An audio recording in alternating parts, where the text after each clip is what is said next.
Hello students, आज exercise 3.2 का question number 4 कर रहे हैं। 4 पार्ट है इसमें। चलिए स्टार्ट करते हैं। निम्नलिखित रैखिक समीकरणों के युग्मों में से कौन से युग्म संगत या असंगत हैं? यदि संगत हैं तो ग्राफीय विधि से हल कीजिए। देखिए 3.1 में हमने केवल ग्राफ बनाना सीखा था और अभी इससे पिछले क्वेश्चन में हम ग्राफीय विधि सीख चुके हैं। फिर से एक बार उसका रिवीजन करते हैं। देखिए संगत या असंगत का मतलब क्या है पहले ये समझते हैं। किसी भी समीकरण युग्म के संगत होने का मतलब है कि उसका हल है, चाहे वो अद्वितीय हल हो चाहे उसके अनेक हल हो, दोनों ही केस में वो संगत माना जाता है। और यदि किसी समीकरण युग्म का कोई हल नहीं है तो तब वो असंगत है। तो सबसे पहले हमें चेक करना है कि संगत है या नहीं है। संगत है तो उसे ग्राफीय विधि से हल करना है, अन्यथा हल ही नहीं करना है। अगर असंगत है तो हल ही नहीं करना है। तो चलो स्टार्ट करते हैं। एक बार और इसका रिवीजन कर लेते हैं। हर वीडियो में मैं आपको एक कंडीशन लिख के बताता हूँ जिससे कि आपको याद हो जाए और आपको ये बहुत आसान लगे। तो फिर से एक बार रिवीजन करते हैं कि यदि a1/a2 बराबर नहीं है b1/b2 तो उस केस में संगत होगा और अद्वितीय हल होगा और रेखा प्रतिच्छेदी होंगी। हम ये भी जानते हैं कि रैखिक समीकरण का हम ग्राफ बनाते हैं तो एक हमें सरल रेखा या ऋजु रेखा मिलती है।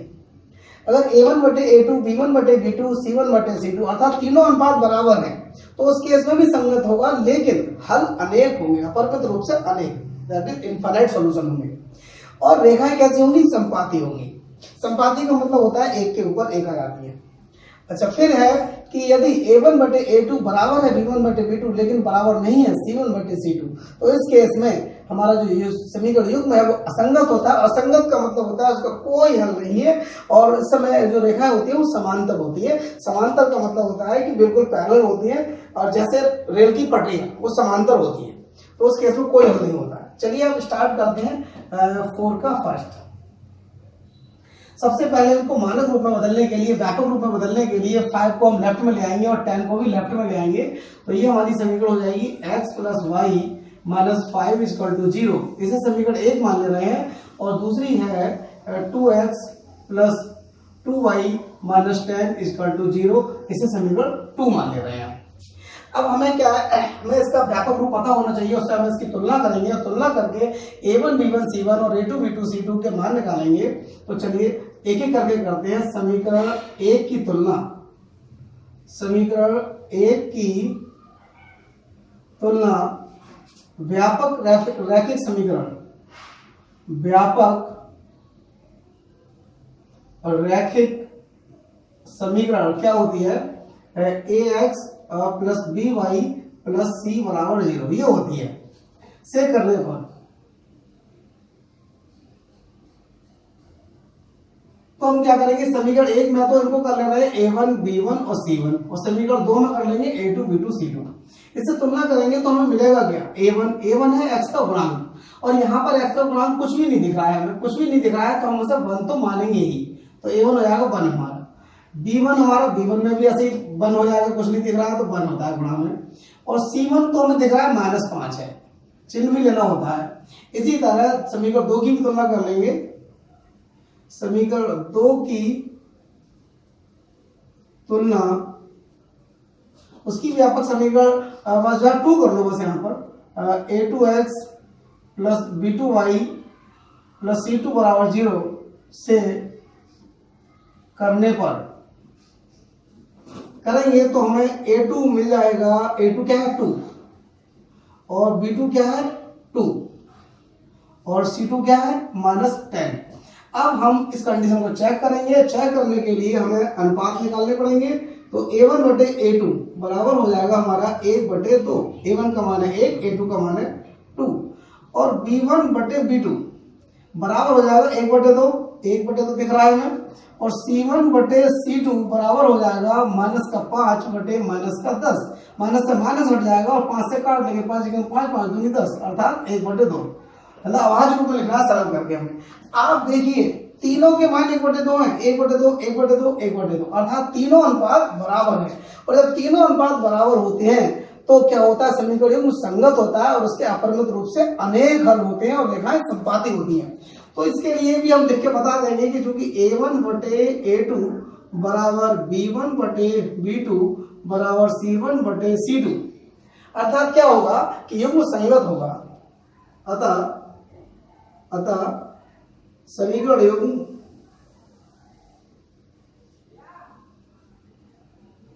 संगत होगा और उसके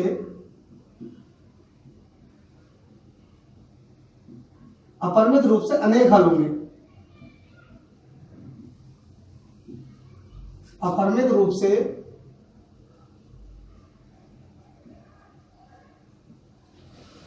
अनेक हल होंगे।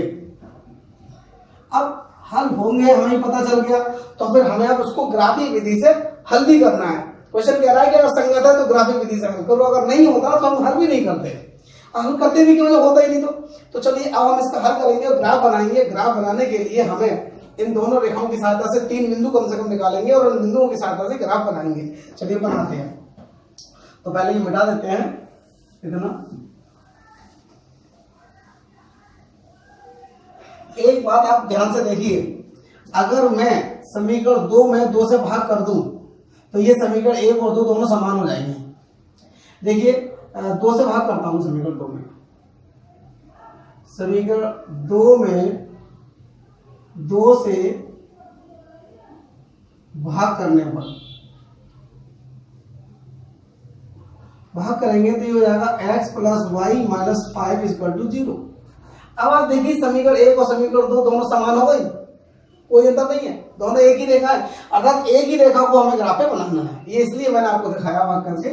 तो इससे हम ऐसा करते हैं, y का मान निकाल ले रहे हैं। 5 को उधर ले जाएंगे तो ये प्लस का हो जाएगा और x को भी उधर ले जाएंगे तो ये माइनस का हो जाएगा। अब हमें ग्राफ बनाने के लिए कम से कम 2 या 3 पॉइंट चाहिए। वैसे मैंने आपको बताया था कि अगर हमें 2 ऐसे पॉइंट मिल जाएं जिसमें एक बार x 0 एक बार y 0 हो, तो वो दोनों पॉइंट एक x अक्ष पे मिल जाता है, y अक्ष पे मिल जाता है, उनको मिलाकर हमारा ग्राफ बहुत आसान हो जाता है। अन्यथा हम 1 2 3 भी रख सकते हैं। चलिए तो इसमें हम x का मान रखते हैं सबसे पहले 0, तो y का मान मिल जाएगा 5 माइनस 0 अर्थात 5। तो एक पॉइंट हमें मिल गया, उसको हम a मान ले रहे हैं। चलो तो ये हो जाएगा हमारा 0,5। जब x का मान 0 था तो y का मान 5 था। अब हम x का मान रखें 1, तो y इक्वल टू हो जाएगा 5 माइनस 1 इक्वल टू 4, अर्थात इस पॉइंट को हम b मान ले रहे हैं और ये हमारा हो जाएगा 1,5। और रख ले रहे हैं 2 रख ले रहे हैं, तो y इक्वल टू हो जाएगा 5 माइनस 2 और ये हो जाएगा 3 और इस पॉइंट को c मान ले रहे हैं। देखो इसमें पॉइंट निकालना बहुत आसान है, थोड़ा ज्यादा भी निकाल सकते हैं आप चाहे तो 3 पॉइंट से हमारा ग्राफ बन जाता है, लेकिन फिर भी आप चाहें तो एक बात और निकाल सकते हैं। 3 रख देते हैं तो y इक्वल टू हो जाएगा 5 माइनस 3 इक्वल टू 2 और इक्वल टू हो जाएगा हमारा ये d पॉइंट मान लो और इसमें हो जाएगा हमारा 3,2। मैं चाह रहा था कि 0 और मिल जाए तो वो 5 रखने पर मिलेगा, तो 5 तक ले जाना है, इसको चलो और बढ़ा ले रहे हैं 4 लिखते हैं, तो हमारा हो जाएगा 5 माइनस 4 और ये 1 मिल जाएगा और इस पॉइंट को e मान ले रहे हैं 4,1 और x इक्वल टू 5 भी रख ले रहे हैं, तो y इक्वल टू हो जाएगा 5 माइनस 5 अर्थात 0। बस इतने पॉइंट तो हमने एक्स्ट्रा कर लिए इसमें पॉइंट, ये केवल 0 लाने की वजह से कर लिए। मतलब केवल 3 पॉइंट से ग्राफ बन जाता है, लेकिन हमें इतनी जरूरत नहीं है। आप ज्यादा पॉइंट निकालेंगे तो अच्छा है, लेकिन 3 पॉइंट से भी हमारा ग्राफ बन जाएगा। चलिए बनाते हैं। तो इसके लिए हम सबसे पहले x अक्ष और y अक्ष बनाते हैं।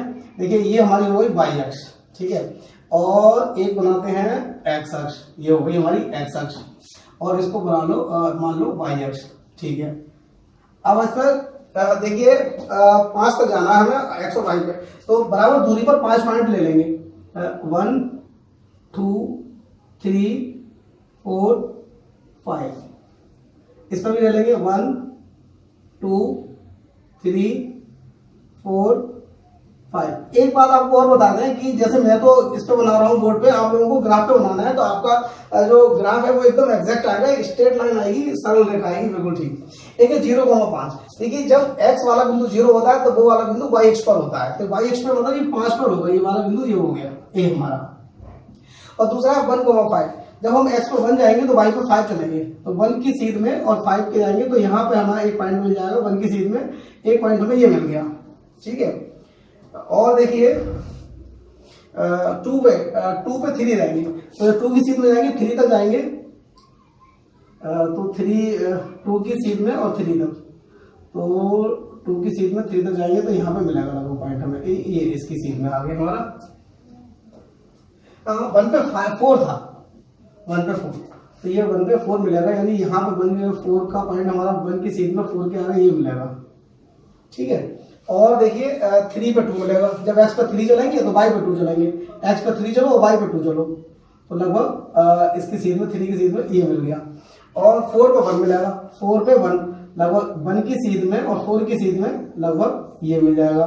और 5 पे तो ये मिल ही गया, 5 पे 0 है, तो ये वाला पॉइंट हो गया। तो ये हमें बहुत सारे पॉइंट मिल गए, और ये लगभग थोड़े से मेरे नीचे आए हैं, ये बिल्कुल ग्राफ के सीधे आएंगे, यानी ये ग्राफ जो है हमारा थोड़ा सा पॉइंट जो है वो सीध में ही आने चाहिए। ये ग्राफ पे बनाएंगे, बिल्कुल एग्जैक्ट बनाएंगे। तो मैं इन पॉइंट को मिलाते हुए आगे बढ़ा रहा हूं। मतलब ये कहने का मतलब ये है कि जो पॉइंट है वो इसी पे ही आएंगे सारे, ये पॉइंट बस ये रेखा पर ही आएंगे, और ये हमें एक स्ट्रेट लाइन मिल जाएगी और एक हमारी रेखा मिल जाएगी, और ये सब ही जो है वो इसके हल माने जाएंगे। जैसे ये जो है जितने भी 0,5 है ये वाला पॉइंट, और ये वाला पॉइंट जो है 1,4 है, इस तरह से ये सारे पॉइंट जो है वो क्या है, इन सबके हल है। और ऐसे कितने हो सकते हैं, अनंत हो सकते हैं। आप देखिए मैंने 5 रखे थे, 5 के अलावा और कहां तक हो सकते हैं, 5 के बाद 6, 7, 8, 9, कहां तक, कोई लिमिट नहीं है, अपरिमित रूप से अनेक। तो इसलिए अनेक हल इसके पॉसिबल हैं, और ये सारे बिंदु जितने भी हैं ये सब इसी रेखा पर ही आएंगे।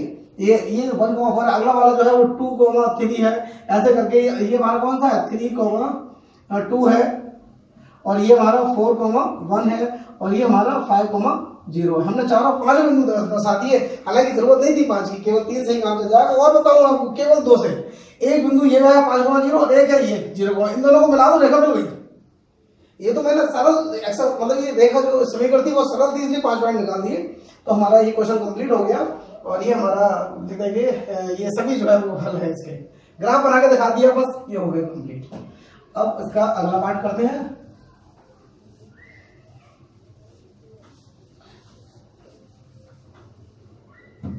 देखिए सेकंड पार्ट में क्या है, 2 समीकरण है, x माइनस वाई माइनस 8 को लेफ्ट में ले आएंगे, मानक रूप में लिख लेंगे, समीकरण 1 हो गई। और दूसरी है हमारी 3x माइनस 3y माइनस ये 16 को लेफ्ट में ले आएंगे, 16 इज इक्वल टू 0, ये हमारी इक्वेशन 2 हो गई। अब इसकी भी तुलना करेंगे तो आप देखिए हमें क्या क्या चाहिए, a1 b1 c1 और a2 b2 c2। तो a1 x का गुणांक कितना है हमारा, यहाँ पर x का गुणांक है 1, कुछ नहीं है तो 1 माना जाएगा। और b1 है -1, माइनस भी लेना पड़ेगा, और c1 है हमारा माइनस का 8। अब इसी तरह दूसरी समीकरण पे आ जाइए, a2 का मान हो गया 3 और b2 का मान हो गया -3 और c2 का मान हो गया -16। अब अनुपात देखेंगे हम। अब हम क्या करेंगे, a1 बटे a2 का मान देखेंगे कितना है 1/3, और b1 बटे b2 भी देखेंगे कितना है -1 बटे -3, माइनस से माइनस हट जाएगा और कितना आएगा 1/3। और c1 बटे c2 भी देखेंगे तो ये आ जाएगा -8/-16, माइनस से माइनस हट जाएगा, 8 से कट जाएगा, 8 दूनी 16, 1/2। अब आप देखिए सबसे पहले a1 बटे a2 और b1 बटे b2 देखिए, ये तो दोनों बराबर आ गए, ये भी 1/3, लेकिन ये बराबर नहीं है, तो c1 बटे c2 बराबर नहीं है। अब हम देखेंगे ये कंडीशन जो कौन सी वाली है, ये वाली है, और इसमें क्या होता है, असंगत समीकरण असंगत है और उसका कोई हल नहीं है। असंगत का मतलब ही कोई हल नहीं है, तो लिख देंगे अतः समीकरण युग्म असंगत है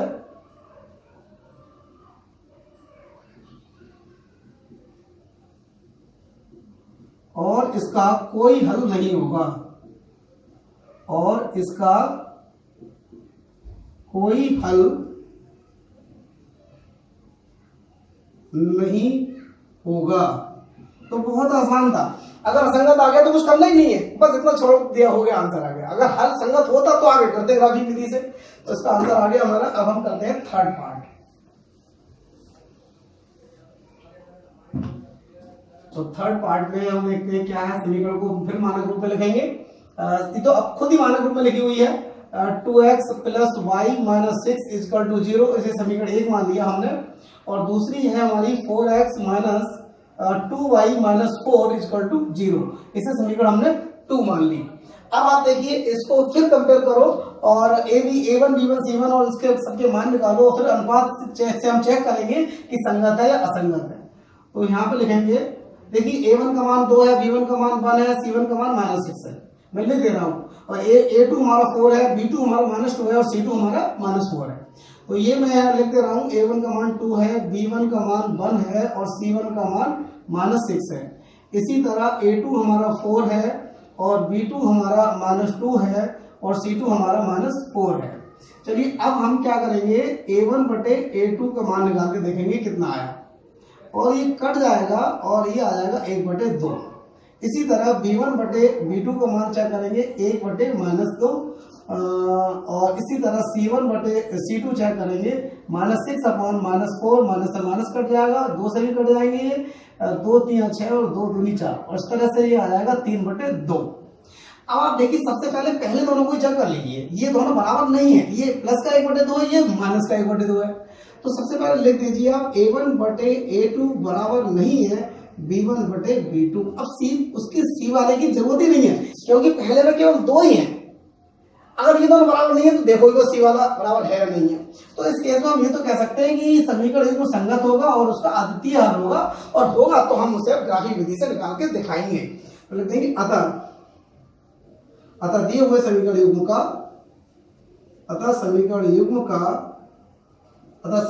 संगत है और उसका अद्वितीय हल होगा, और उसका अद्वितीय हल होगा। अद्वितीय का मतलब होता है एक और सिर्फ एक। अब हमें वो हल निकालना है, लेकिन ग्राफिक विधि से निकालना है, मतलब फिर से ग्राफ बनाना है। तो ग्राफ बनाने के लिए दोनों के लिए हमें 3 बिंदु हम निकाल लें कम से कम, और अगर 0 वाले मिल जाए तो 2 बिंदुओं से काम चल जाएगा। तो मैं ये मिटा रहा हूं और फिर बिंदु निकाल रहा हूं। अभी ये पता चल गया हमें किसका हल है। तो चलिए सबसे पहले समीकरण 1 से ऐसा करिए, y का मान निकाल लीजिए। y बराबर क्या हो जाएगा, -6 उधर ले जाइए तो प्लस का 6 हो जाएगा, और 2x उधर ले जाइए तो माइनस का 2x हो जाएगा। अब इसमें x के मान रखते जाइए, y के मान निकालते जाइए। चलिए सबसे पहले x का मान रखिए 0, तो y बराबर हो जाएगा 6 माइनस 2 की 0 से गुणा करेंगे 0 ही आएगा, बराबर 6 आ गया। ये एक पॉइंट आ गया हमारे पास जिसमें x निर्देशांक 0 है और y का कितना 6 है। चलिए अब हम रखते हैं x की वैल्यू 1, तो y बराबर कितना हो जाएगा, 6 माइनस 2 की 1 से गुणा करेंगे 2 आएगा, और 6 में से 2 हटाएंगे तो 4 आएगा। और इसको मान लो बिंदु B, ये हो गया 1,4। और निकालिए, चलिए बहुत आसान है बिंदु निकालना। y जो है हमारा 6 माइनस 2 की 2 से गुणा करेंगे 4 हो जाएगा, और 6 माइनस 4 2 हो गए, और एक बिंदु C मान लो से 2,2 काफी है। एक चलो और निकाल लो, चलो आसान है, 3 रख दो, तो y इक्वल टू हो जाएगा 6 माइनस 6 बराबर हो गया 0। देखिए 0 वाला से हमें बहुत आसानी हो जाती है, तो हमने 3 रखा है तो 0 आ गया है हमारे पास। x इक्वल टू 0 वाला भी बिंदु आ गया और y इक्वल टू 0 वाला बिंदु भी आ गया। हमारी ये रेखा अगर हम बनाएंगे तो केवल इन 2 बिंदुओं से ही हमारी रेखा बन जाएगी। चलिए तो अब हम क्या करेंगे, इसके लिए एक टेबल बना ले रहे हैं। टेबल, ये x और ये y, x का मान 0 है तो y का मान 6 है, फिर अगले में 1 है तो 4 है, फिर अगले में 2 है तो 2 है, फिर अगले में 3 है तो 0 है। ये हमारी पहली समीकरण की हमने टेबल बना ली। इसी तरह दूसरे समीकरण की भी एक टेबल बनाएंगे। चलिए दूसरे समीकरण के लिए बनाएंगे, फिर दोनों टेबल्स की सहायता से हम ग्राफ बना देंगे। तो ऐसा करते हैं, समीकरण 2 को थोड़ा सा हल करते हैं। और देखिए आप, मुझे लग रहा है इसमें 2 से डिवाइड हो जाएगा, तो 2 से डिवाइड कर देते हैं, समीकरण को और आसान करते हैं। समीकरण 2 में 2 से भाग करने पर क्यों कर रहे हैं भाग, क्योंकि थोड़ी हमारी कैलकुलेशन आसान हो जाएगी। 2 से भाग करेंगे तो ये हो जाएगा 2x, ये हो जाएगा -y और ये हो जाएगा -2 इक्वल टू 0। अब ऐसा करो, इसमें भी y के मान निकाल लो, -y को उधर ले जाओ तो प्लस का y हो जाएगा, 2x -2 और -y को उधर लेगा तो प्लस का y हो गया। अब ऐसा करो, y इधर लिख लो और 2x -2 उधर लिख ले रहे हैं। चलिए फिर से x के मान रखेंगे, y के मान निकालेंगे। सबसे पहले x का मान रखो 0, तो y कितना हो जाएगा, 2 की 0 से गुणा करेंगे 0 आएगा, -2 बराबर आएगा -2। और इस बिंदु को मान लो, ये बिंदु हो गया हमारा 0, -2। और निकालिए। चलिए x का मान रखिए 1, तो y बराबर हो जाएगा हमारा 2 की 1 से गुणा करेंगे तो 2 हो जाएगा। 2 माइनस 2 बराबर क्या है 0। एक बिंदु ये आ गया 1,0 और निकालेंगे और निकाल लीजिए। चलिए x का मान 2 रखिए तो y बराबर हो जाएगा तो 2 रखेंगे तो 2 दूनी 4, 4 माइनस 2 बराबर कितना आएगा 2 आएगा। और ये बिंदु आ गया हमारे पास 2,2। तीन ही पॉइंट काफी है, मतलब आसान तो इतने हैं कि कितने भी निकाल लो। 3 भी रख लेते हैं। चलिए तो 2 3 6 है और 6 माइनस 2 बराबर कितना आ गया 4 और ये बिंदु आ गया 3,4। 4 ही बिंदु काफी है, 4 हम उसके निकाल लिए, 4 इसके भी निकाल दिए। चलिए एक और बनाते हैं और इसके लिए भी एक टेबल बना ले रहे हैं। दोनों रेखाओं की टेबल हमारे पास हो जाएगी। इस टेबल की सहायता से ही हम ग्राफ बना लेंगे। ये x है ये y है। पहले 0 रखा है तो -2 आया और 1 रखा तो 0 आया और 2 रखा तो 2 आया और 3 रखा तो 4 आया। चलिए काफी हो गए। अब हम ग्राफ बनाएंगे तो ये हम मिटा दे रहे हैं। ग्राफ बनाने के लिए हमें जगह की जरूरत पड़ेगी। चलिए हम बनाते हैं।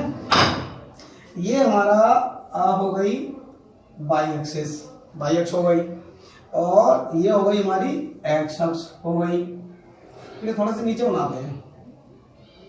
ये हमारी x अक्ष हो गई, x हो गई और ये हो गई y। तो हम इसमें 4 6 तक ले रहे हैं। x में तो केवल हमें लेने हैं 3 तक, 4 तक ही लेने हैं। ये हो गया हमारा 1 2 3 4। y पर ले रहे हैं। y पे हमारा हो जाएगा 1 2 3 4 5 6 और माइनस भी ले रहे हैं, -1 -2। चलिए स्टार्ट करते हैं। 0 पे 6, जब x 0 हो तो y पे 6 है तो ये वाला बिंदु y अक्ष पर ही होगा। जो x 0 होता है तो वो बिंदु y अक्ष पर होगा, 6 पे होगा, यानी ये रहा वो वाला बिंदु। अब 1 पे 4 है, जब x का मान 1 है तो y का मान 4 है। x का मान 1 है तो y का मान 4 है, तो इसकी सीध में 1 की सीध में ये आ गया, 4 की सीध में ये हो गया। और 2 पे 2 है, 2 पे 2, यहाँ पे 2 और यहाँ भी 2 है तो ये आ गया। और 3 पे 0 है, 3 पर 0 ये वाला आ गया। इनको मिला दो। ये तो बहुत आसान है आपका, आप स्केल से बनाओगे बिल्कुल सीधा आएगा। मेरा हो सकता है सीधा ना आए क्योंकि मैं तो अंदाज से बना रहा हूं। ये हमारी एक रेखा आ गई पहली वाली समीकरण की, ठीक है। अब दूसरे की देखो, 0 पर -2, जब x का मान 0 है तो y का मान -2 है, ये वाला बिंदु आ गया। और 1 पे 0, x का मान 1, y पे 0, जब 1 रखेंगे तो y पे 0 तो यही वाला हो जाएगा 1 होगा। और 2 पे 2 है तो 2 जे और 2 जे, यही वाला बिंदु फिर मिल गया हमें, कोई बात नहीं। और 3 पे 4 है, x का मान 3 है और y का मान 4 है, 3 की सीध में 4 तक जाओ, ये आ गया 4 तक। अब इन सभी को मिला दो। देखो भाई मैं तो हाथ से मिला रहा हूँ और हाथ मेरा थोड़ा सा हिल रहा है तो इसलिए मैं सही नहीं बना पा रहा हूँ, लेकिन आप लोग बिल्कुल सीधा बनाएंगे क्योंकि आप लोग स्केल से बनाएंगे। तो ये मैंने 2 रेखाएं खींच दी, ये मूल बिंदु है। अब ये दोनों रेखाएं हम देख रहे हैं इस बिंदु पर काट रही है, प्रतिच्छेद कर रही है और इस बिंदु के निर्देशांक 2,2 है। यहाँ पे x का मान भी 2 है और y का मान भी 2 है। देखो y की इधर भी 2 की सीध में, इधर भी 2 की सीध में है। तो ये ही इस समीकरण युग्म का हल है। जिस पर दोनों रेखाएं प्रतिच्छेद करती हैं वही हल होता है और ये अद्वितीय हल होता है जिसमें प्रतिच्छेद करती हैं रेखाएं। दोनों रेखाएं प्रतिच्छेद भी कर रही हैं और जिस बिंदु पर प्रतिच्छेद करती हैं वो बिंदु ही इस समीकरण का हल होता है। तो लिखेंगे अतः ग्राफ से स्पष्ट है, अतः ग्राफ से स्पष्ट है कि समीकरण युग्म का हल बिंदु 2,2 है। 2,2 का मतलब क्या हुआ? इसका मतलब यह हुआ कि x का मान भी 2 है और y का मान भी 2 है। ये आ गया आंसर। ये ग्राफ के नीचे लिखेंगे आप। तो बस ये इतना ही करना है हमें। और अब हम आ जाते हैं लास्ट वाले पे।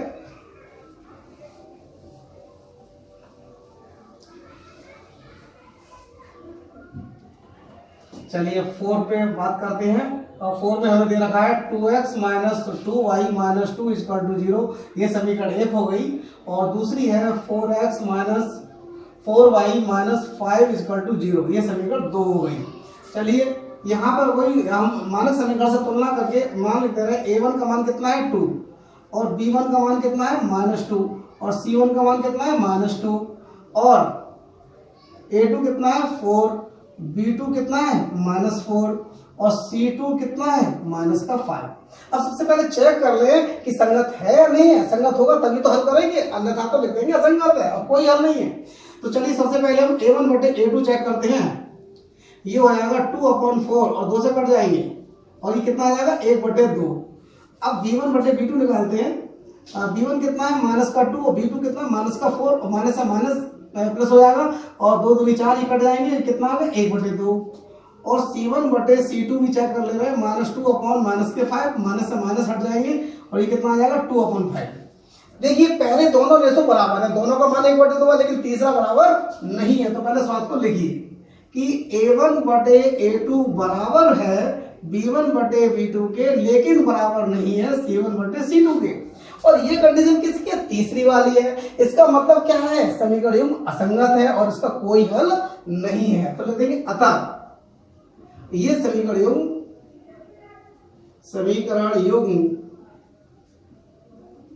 असंगत है, और इसका कोई हल नहीं है, और इसका कोई हल नहीं होगा। भाई जो असंगत है तो कोई हल नहीं है, ना ही हमें कुछ ग्राफ बनाना ना कुछ करना है। ये आंसर आ गया, चारों पार्ट हो गए। Thank you very much.